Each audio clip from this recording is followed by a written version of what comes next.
হঠাৎ শুনে বাড়ির দরজার মধ্যে আওয়াজ, আল্লাহ কারীম, আমারে কিছু ভিক্ষা দেও, আমি 3 দিনের না খাওয়া ক্ষুধার্ত।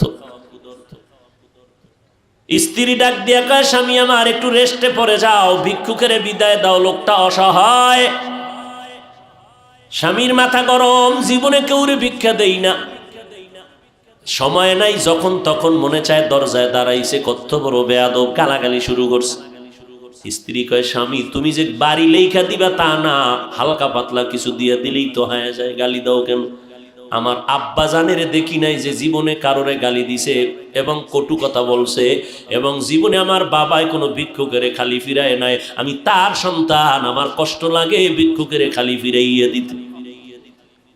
স্বামী বেচারা দুর্ব্যবহার করে, কয়, এই বিবি, মন চাইলে তুই যাইয়া দিয়া দে, আমার সামনে আর এই বিষয়ে কথা বলবি না। স্ত্রী বলে, আমি তো পর্দাওয়ালা ঘরের নারী, আমি তো বেগানার সামনে যেতে পারি না, জাহান্নামের ভয়। ও স্বামী তুমি যাও। স্বামী বেচারা এতটা রাগ হয়ে গেল, রাগ হইয়া দরজা খুইলা ভিক্ষুকের এমন ধমক আর গালি, এত বড় বেয়াদব, লজ্জা শরম নাই রে বেহায়া, যখন তখন দরজায় দাঁড়াইছো, চোখের আড়াল হয়ে যাবি, 1 সেকেন্ডে যেন আর দেখি না। মাওলার বড় মুসিবত চাপাইয়া দিলে আমার আল্লাহ। কারণ অন্যায় করতে করতে সীমা লঙ্ঘন যখন করবে, গজব আসমান থেকে জমিনে নেমে আসবে মরার আগেই। আল্লাহর বান্দা যখন বকা দিয়া ভিক্ষুকের তাড়াইয়া দিল, তাড়াইয়া দরজাটারে জোরে বাড়ি মেরে আটকাইয়া দিছে।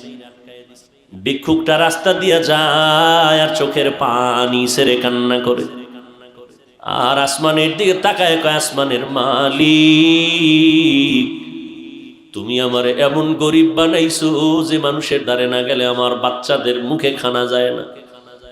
সারাদিন ভিক্ষা করে ঘরের মধ্যে কিছু খানার আয়োজন করি, কিন্তু আল্লাহ, এই দুনিয়া মগো গরিবের কেউ নাই, তুমি এমন গরিব বানাইছো, তবে তোমার কাছে আজকে একটা কলিজায় মানাইতে পারি না, বিচার দিয়া গেলাম। ওই লোকটা টাকাওয়ালা, আমারে ভিক্ষা দিবে না বললেই তো হইতো, আমার এতগুলো গালি কেন দিল, আমি সহ্য করতে পারি না, মইরা যাইতে মনে চায়। আর দুনিয়ায় কেউ আঙ্গ জুলুমের বিচারও করবে না, মালিক তোমার হাতের দ্বারা বিচারটা চাই। গরিবের কান্না কবুল হয়ে গেছে, জাগাত কবুল। চোখের পানির বরদোয়া আমার মারাত্মক, চোখের পানির বরদোয়া বড় মারাত্মক।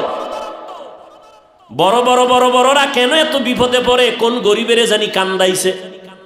চোখের পানির বরদোয়া জাগায় কবুল হয়ে যায়, আর সে আজিমে মাঝখানে পর্দা থাকে না, এবং কবুল হওয়া মাত্র গজব শুরু হয়ে যায়। আল্লাহর বান্দা কান্না করেছে, ঘরের মধ্যে তুমুল ঝগড়া শুরু হয়েছে। এইবার স্ত্রীকে ডাক দিয়া তর্কে তর্কে তর্কে তর্কে, স্বামী বেচারা গরম, ব্যবহারের কোনো আদব নাই, ধমক দিয়া কয়, আমার ঘর থেকে বের হয়ে যাও, আর আমার ঘরে থাকবি না, আমার ভাত তোর জন্য হারাম করে দিলাম, তালাক দিয়ে দিলাম। নিয়ামত আল্লাহ দিছে, লাথি মেরে সেই নিয়ামতের তারায় দিছে। আমার আল্লাহর ওয়াদা, ওয়ালা ইন কাফারতুম ইন্না আযাবি লাশাদীদ, গাদ্দারি করবি, কঠিন শাস্তির মুখে পড়তে হবে। কপাল থেকে নেককারিনী মহিলা তালাক দিয়ে দিল, কপাল খারাপ। অনেক মানুষ গ্রামে কয় সুখে থাকতে, বড় কঠিন। আল্লাহ শান্তি দেয়, মানুষ লাথি মাইরা তারায় দেয়, শান্তি লাগে না। আল্লাহর বান্দি চোখের পানি ছেড়ে কান্না শুরু করলেন, কারণ জাতের মাইয়া যারা, জাতের অজাতের না, জাতের যারা মাইয়া, এরা টাকার দিকে তাকায় না, সম্মান আর ইজ্জতের দিকে বড় নজর করে। আমি জাতের মেয়ে, জীবনে কলঙ্ক আসবে কেন, স্বামী খারাপ পাই ভালো পাই, জীবনে আমার স্বামী হবে একজন আর কেউ না। কলঙ্কের বোঝা নিতে চাই না, কে তার কান্না থামাবে? বাধ্য হইয়া আল্লাহর বান্দি কান্না করে করে করে করে বাবার বাড়ি চলে গেল।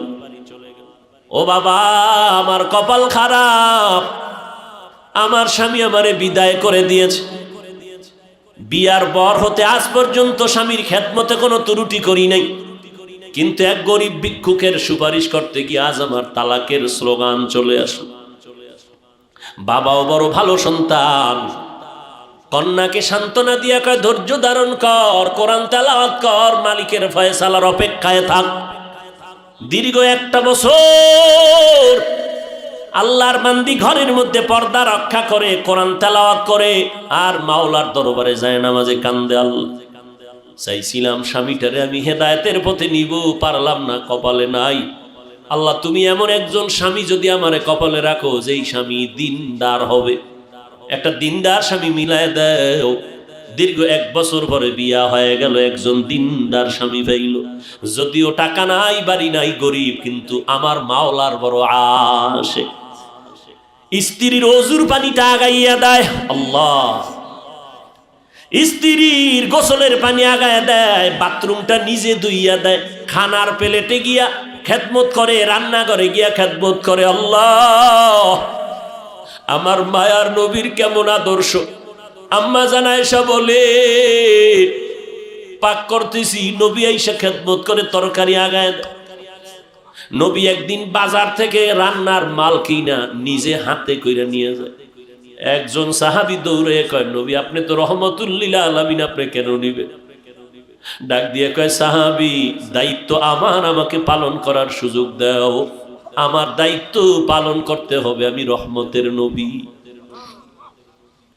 এরে নবীর উম্মত, স্বামী এখন নামাজের আগে স্ত্রী কয় নামাজ পড়বা, রান্না বাড়ি বন্ধ। একবেলার নামাজও জানো টাইমের থেকে উল্টা পাল্টা না হয়। নামাজ পড়বা, এরপরে রান্না হলে হলো, না হলে নাই।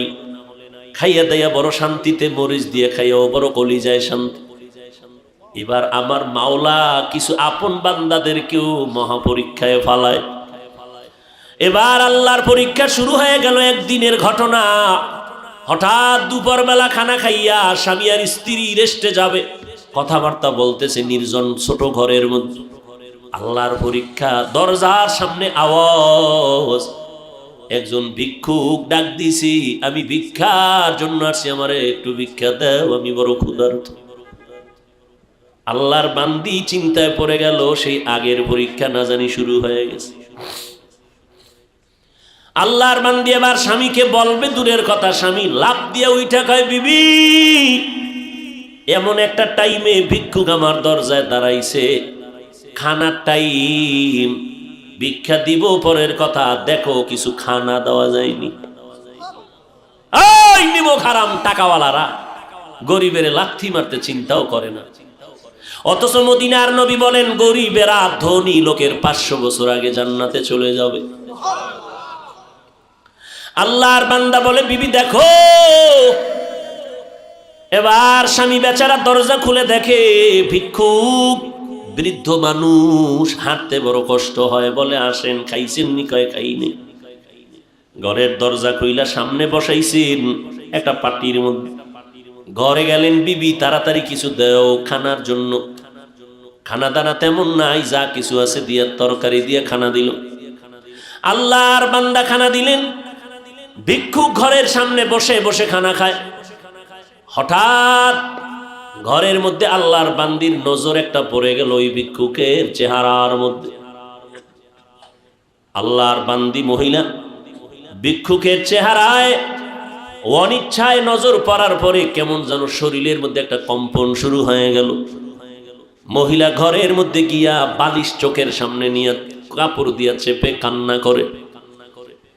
স্বামী ডাক দিয়ে কয়, বিবি তুমি কেন কান্না করো? বলে, আল্লাহর কুদরত দেখে কান্না করি। বলে, কি আল্লাহর কুদরত? বলে, ও স্বামী তুমি জানো না, যেই ভিক্ষুকটারে তুমি খানা দিয়েছো ওই ভিক্ষুকটার চেহারায় আমার নজর পড়েছে।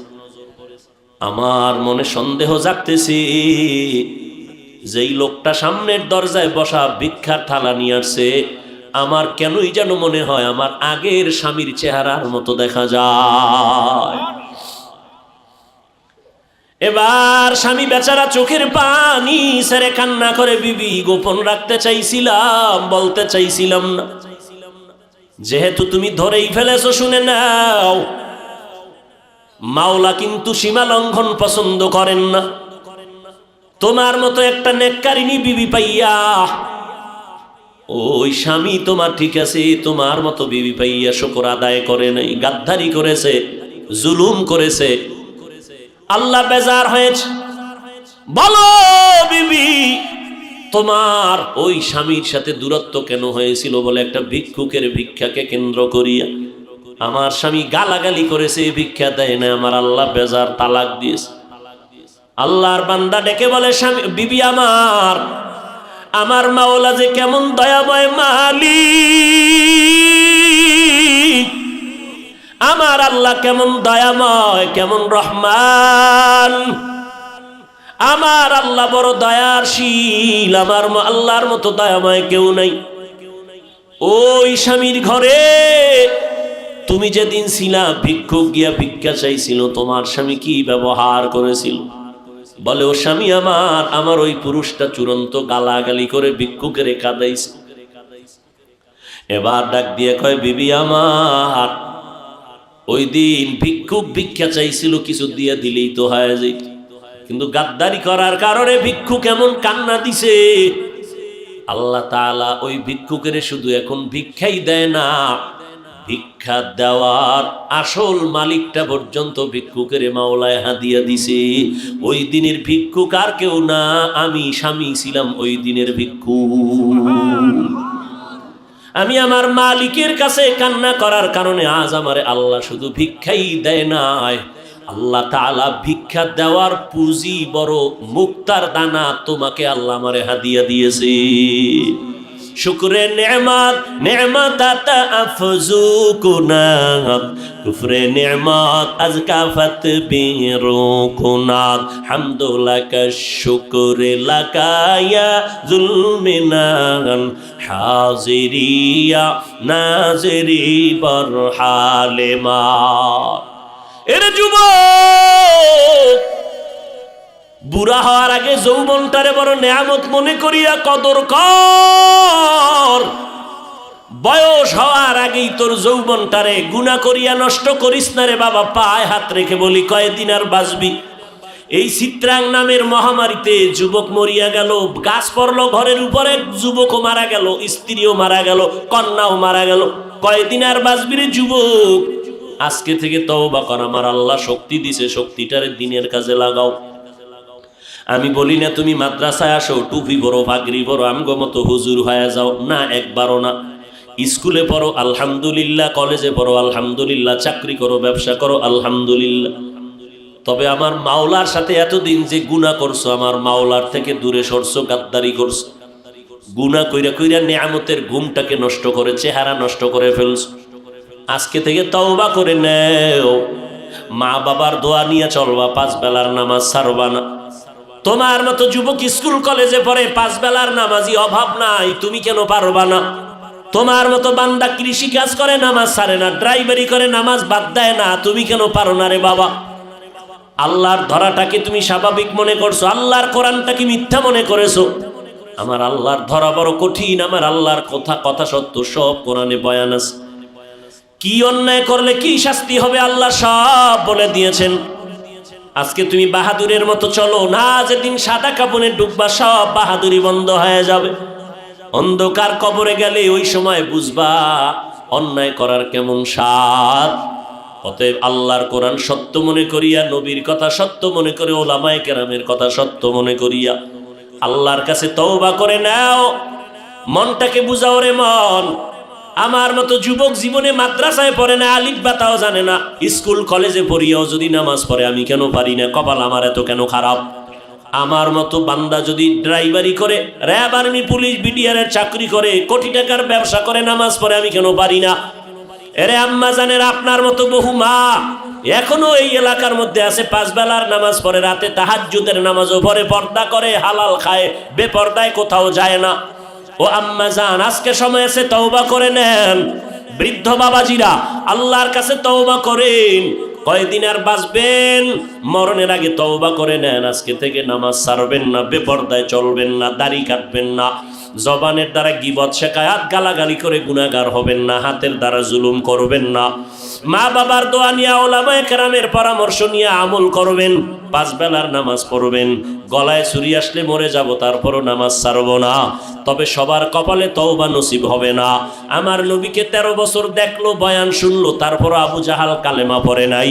এই জমিনে কিছু শক্ত অন্তরওয়ালা থাকবে, কোনো বয়ানে তাদের দিলটা নরম হবে না, তওবা করার ভাগ্য হবে না। তবে 2-1 আল্লাহর বান্দা মরণের কথা স্মরণ করিয়া যদি তওবা করে, আল্লাহকে ডেকে ডেকে বলে, হে মালিক, এই ময়দানে আমার মতো গুনাহগার কেউ নাই, গুনার কারণে হাত না পাক, চোখ না পাক, জিহ্বা না পাক, অন্তর না পাক, এই অবস্থায় যদি তওবা না করিয়া কবরে যাই, ওই অন্ধকার কবরে কেউ নাই, কেউ নাই, অন্ধকারের ঘর, মাটির ঘর, আল্লাহ পাকের দরবারে যদি জবাব দিতে না পারি, গ্রেফতারি পরোয়ানা শুরু হয়ে যাবে, ওই কবর জাহান্নামের আগুনে ভরে যাবে। আল্লাহর কাছে তওবা করো, মরিয়া গেলে যাব, হায়াতের মালিক আল্লাহ, ইজ্জতের মালিক আল্লাহ, রিজিকের মালিক আল্লাহ। জীবনে মরলেও আর নামাজ ছাড়বো না, বেপরদায় চলবো না, মা বাবার বিরুদ্ধে যাব না, ওলামায়ে কেরামের বিরোধিতা করব না, আহলে হক ওলামাদের পরামর্শ নিয়ে চলবো, দেশ ও জাতির বিরুদ্ধে ষড়যন্ত্র করব না। তওবা করার মতো যদি অন্তর তৈরি হয়, মুনাফিকি যদি না থাকে, খাঁটি তওবার অন্তর যাদের অন্তরে আছে, নিয়ত আছে, আল্লাহর মোহাব্বতে 2 হাত আমার আল্লাহকে দেখাইয়া দাও। আল্লাহ তওবা কবুল করে নেন। আয় আল্লাহ, তওবার উপরে মজবুত হইয়া চলার মতো তৌফিক দান করেন, আমিন।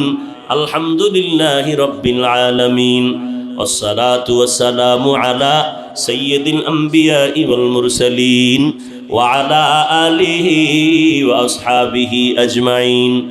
ইয়া আরহামার রাহিমিন, ইয়া আরহামার রাহিমিন, ইয়া আরহামার রাহিমিন, রব্বিরহামহুমা কামা রব্বায়ানি সগীরা।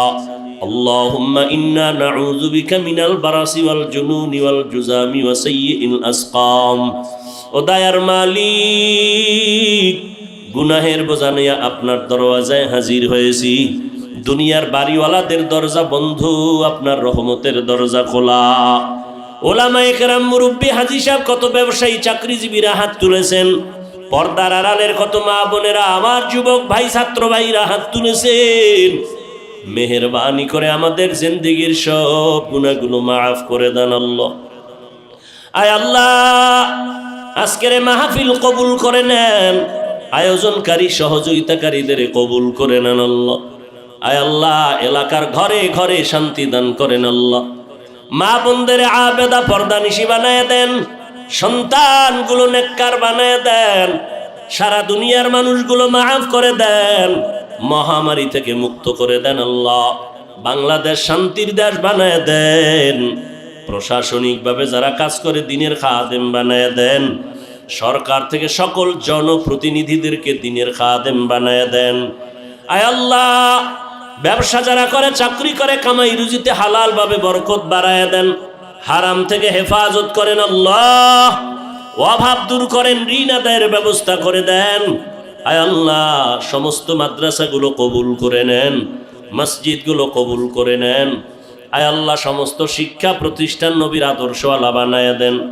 রব্বুল আলামিন দিলের ন্যাক আশা পূরণ করে দেন। আয় আল্লাহ, উলামায়ে আহলে হকের বিজয় দান করেন, ইসলামের ব্যানারওয়ালা দুশ্মন থেকে হেফাজত করেন, বাতিলের মোকাবেলায় বিজয় করে দেন। আয় আল্লাহ, মিথ্যা মামলায় জড়িতদের মুক্তির ব্যবস্থা করে দেন আল্লাহ। আয় আল্লাহ, ইলমু হিলিমু হিকমত আমলে বরকত বাড়ায় দেন, রিয়া হাসাদ কিবির দূর করে ইখলাস দান করেন, চলার পথে ইজ্জতের সাথে হেফাজত করেন। আয় আল্লাহ, সারা দুনিয়ায় নিরাপদে খেদমতের জন্য কবুল করে। কিন্তু স্ত্রী নামাজ পড়ে, ঘরের মধ্যে সবসময় ওযুর সাথে থাকে। আল্লাহর বান্দি ঘরের মধ্যে যতবার খানা পাকায়, বিনা ওযুতে পাকায় না, ঘরে থাকে, ঘুমের টাইম ছাড়া মাথার ওড়না পরে না। আল্লাহরে পাওয়া এত সহজ? বড় কঠিন রে বাবা। কয়জন আল্লাহর আশেক দাঁড়ায় বলবেন, আমার ঘরের স্ত্রী ওযু ছাড়া রান্না করে না, আমার ঘরের মহিলা মাথার কাপড় কখনো ফালায় না। এত সোজা না রে বাবা। নামাজে দাঁড়াই, এবাদাতে মজা লাগে না কেন? কয় বেনামাজির পাক খাইছি। মজা পাই না কেন? বেপরদাওয়ালা নারীর পাক খাইছি, ভাল লাগে না।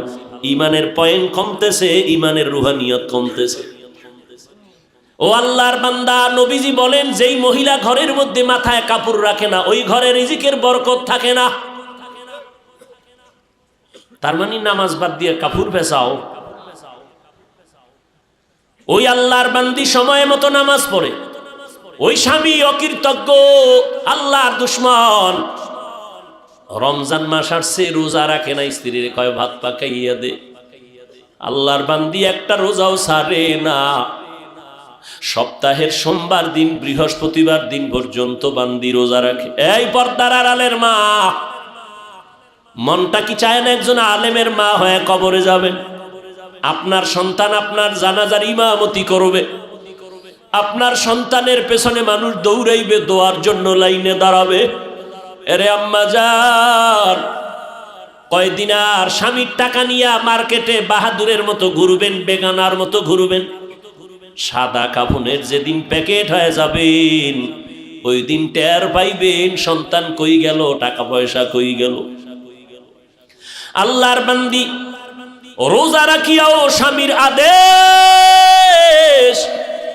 স্বামীরে রান্না করে খাওয়াইতে হবে।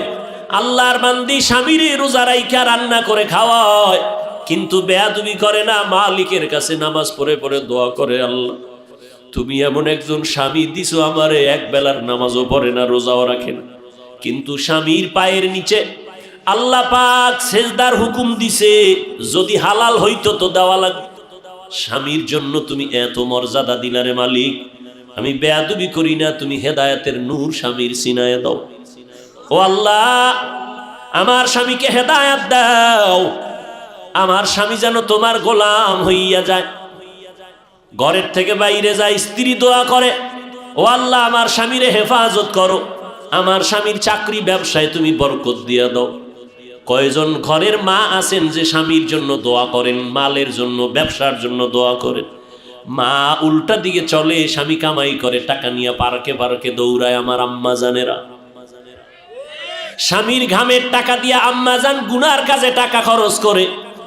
স্বামী তো বেচারা নিজে খাওয়ার জন্য কোনো স্বামী কষ্ট করে না, দিন রাত্র গাধার মতো স্বামী বেচারা রাস্তায় দৌড়ায়, রাত্র নাই, দিন নাই, ঘুম নাই, সব স্ত্রী, পরিবার, সন্তানের আরামের জন্য করে। কিন্তু আম্মা জানেরা মূল্য দেয় না। স্বামীরে কয়, স্বামী আমার জন্য একটা জিনিস আনবানি, স্বামীর পকেটে একটা টাকাও নাই, তারপরও কয় আসবো, নিয়ে আসবো। জানতে দেয় না যে আমার পকেটে টাকা নাই। বাজারে যাইয়া ঘুরে, আমার বন্ধু কই, আমি কিছু টাকা ধার নেওয়া লাগবে, কারণ আমার স্ত্রীর ওয়াদা দিয়েছি, স্ত্রীর মন রক্ষা করা লাগবে। ও আম্মা জান, তুমি জানো না স্বামী তোমার জন্য কি পরিমাণ ত্যাগ স্বীকার করলো, এত কষ্ট করে। আল্লাহর বান্দা বন্ধুর কাছে টেলিফোন করলো, 1000 টাকা দাও, কার টাকা নাই। এভাবে কয়েকজনের কাছে ঘুরে ঘুরে অল্প টাকা নিয়ে স্ত্রীর জিনিসটা নিয়ে আসছে, নিয়ে স্ত্রীর হাতে দিছে। স্ত্রী খুশি, স্বামী বেচারা টেনশন, আমি ধার করা টাকা কেমনে দিব। ওয়াদা দেওয়া আছে 5 দিন পরে দেওয়া লাগবে। ঠিক ওয়াদার দিন পাওনা দাঁড়ায়, কয় বন্ধু টাকা দে, কয় ভাই একটা দিন সময় দাও। গালাগালি শুরু করছে। স্ত্রী শুনে কয় কি ব্যাপার, লোকটা গালি দেয় কেন? কয় টাকা ধার আনছি। কেন? কয় আমার একটা কাজে আনছিলাম। তো কয় না, তোমার মন রক্ষা করার জন্য আনছিলাম। এরে আম্মা জান, ওই আল্লাহর বান্দি, এত বড় নামাজি বান্দি, স্বামীর জন্য দোয়া করে, আল্লাহ ব্যবসায় বরকত দাও, কিন্তু অকৃতজ্ঞ বেঈমান একটা নেককারিনী স্ত্রী পাইয়া শুকর আদায় করলো না, কপাল বড় খারাপ। মাওলায় দিছিলেন দয়া কইরা একটা ভালো মহিলা, কিন্তু ধইরা রাখতে পারে নাই নিমক হারামে। একদিনের একটা ঘটনা ঘইটেই গেল ঘরের মধ্যে, বলবো নি? বেশি কষ্ট হইতেছে আপনাদের? হায় হায় হায়, হঠাৎ দুপুরবেলা খানা খাইয়া স্বামী বেচারা রেস্টে যাবে।